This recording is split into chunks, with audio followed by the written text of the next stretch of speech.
Chers compatriotes, vous avez tous été surpris lundi 8 juillet 2013 à constater dans les médias que je faisais une grève de la faim. Grève que j'ai dû suspendre le mercredi 10 juillet à la mi-journée suite à l'intervention de quelques frères et certains cadres de la SGS qui m'ont manifesté leur solidarité et leur volonté à trouver une solution à ce conflit qui est déclaré entre ma direction et moi depuis mon licenciement injuste, en me promettant qu'ils présenteront fidèlement mes revendications acquises de droit, tout en m'exhortant d'attendre patiemment le retour du PDG qui était absent de Libreville ce jour-là et qui était censé rentrer le vendredi 19 juillet 2013 en me persuadant d'arrêter ma grève de la faim qu'ils estimaient inutile, optant pour le dialogue et la négociation. Surpris par leur sagesse et favorable à cette proposition venant de leur part, j'ai accepté le compromis. Comme toujours, pour montrer à tout le monde ma volonté à vouloir négocier coûte que coûte. Et je suis rentré à la maison, favorisant ainsi le dialogue pour préserver les valeurs de paix acquises et transmises par nos deux défunts présidents, paix à leurs âmes. En leur précisant également que j'ai été trompé une fois, mais je n'accepterai pas d'être trompé deux fois, comme ce fut le cas après le mouvement d'humeur que tout le monde connaît du mardi 26 juin 2012 où tout a commencé, pour lequel ma direction depuis me trompe à chaque fois et veut me faire taire à tout prix. Voulant me réduire au silence pour ne citer que mon licenciement que je qualifie d'abusif, qui est une mascarade que je dénonce vivement depuis qu'ils me l'ont notifié et confirmé par écrit. En conséquence, jusqu'à ce jour, 20 août 2013, le PDG de la SGS qui est déjà rentré de voyage depuis la date indiquée tantôt, qui non seulement ne m'a pas encore reçu comme on me l'avait fait croire, mais en plus que ce soit mes frères ou les cadres de la SGS qui m'avaient redonné espoir ce jour-là, personne jusqu'à présent ne m'a fait signe de vie. Pour être clair, j'ai encore été trompé une seconde fois par ma direction, comme d'habitude.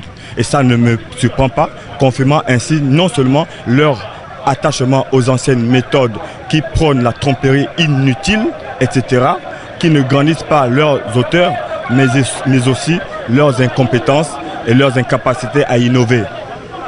Foulant du coup au pied les réformes de l'émergence, ensuite en faveur des populations par le grand émergent. Chose surprenante, suivez mon regard. Et de source sûre, le PDG ne veut même pas me recevoir. Et c'est dommage, j'avais fondé un grand espoir pour qu'on trouve ensemble et rapidement une issue favorable à ce conflit qui n'a que trop duré.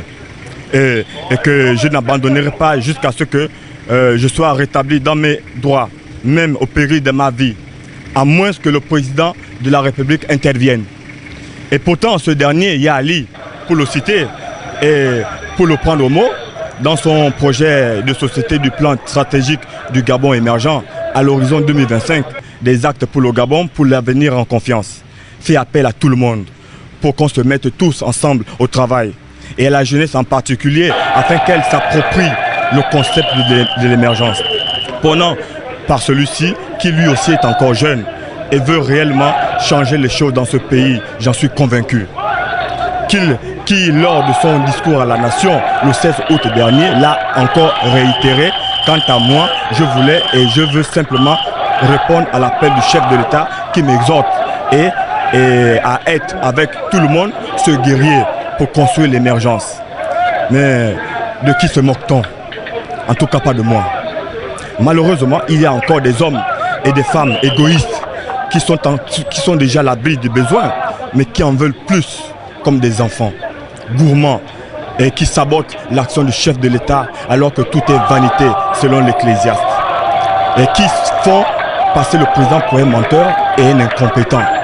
Mais ils veulent qu'on se soumette à leur volonté, pendant qu'ils refusent de se soumettre aux ordres de notre président à tous, qui n'est pas seulement le leur. Ces hommes et femmes nostalgiques du passé, qui pour la plupart sont des politiciens égoïstes, ayant vu Yali, j'en suis sûr, pour toutes ces réformes en faveur du bas peuple, qui sans doute je suis convaincu, veulent que nos vies demeurent comme auparavant. Eux qui ont servi aux côtés de l'ancien président, qui nous ont trompés dans les mêmes conditions et pour les mêmes raisons, servir leurs intérêts personnels. Malgré sa repentance voilée qu'il a faite publiquement et en direct à la télévision disant, je cite, « Dieu ne nous a pas donné le droit de faire du Gabon ce que nous sommes en train de faire, etc. etc. » Et c'est ce qu'il continue à faire au détriment du peuple gabonais d'en bas qui est en majorité et qui crie à l'aide depuis longtemps, mais personne ne fait signe de vie. Ces politiciens avides de pouvoir et d'argent, certains même, c'est des parents proches du président. Ma famille en fait partie. Et je n'ai pas peur et honte de le dire. Je ne la renie pas et ne la condamne pas non plus. Mais j'éprouve de la pitié pour certains membres qui ne sont pas nombreux. La Bible dit, si tu vois ton frère dans l'erreur, reprends-le. S'il t'écoute, tu auras sauvé ton frère, etc. Vous connaissez la suite.